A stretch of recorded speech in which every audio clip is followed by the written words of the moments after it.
Là, on a quand même le résultat, d'une part, des réseaux sociaux, des chaînes d'information continue qui relayent ce qu'on appelle les fake news, et puis le comportement de Trump. La croyance de ces gens-là, ils sont persuadés, c'est une croyance qui est basée sur des faits non avérés, simplement un discours, que le président Trump a été volé de son élection.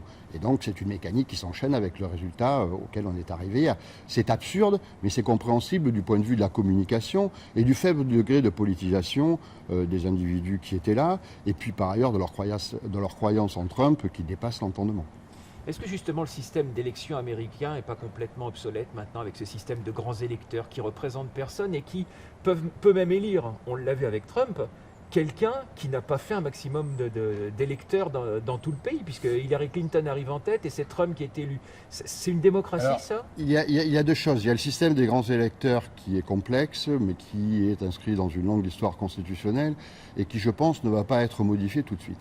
En revanche, la façon dont sont médiatisés les résultats ont prêté à la situation dans laquelle on est. C'est-à-dire qu'il y a un décompte qui est fait très tardivement, très longuement, avec de la communication sur le prédécompte. Le prédécompte donné dans certains États, le président Trump devant. Mais c'était très simple, ce prédécompte était lié au fait que les grandes villes, plutôt démocrates, n'avaient pas été dépouillées. Et donc la fin du dépouillement a fait que le président Biden est remonté, est passé devant et a remporté les grands électeurs.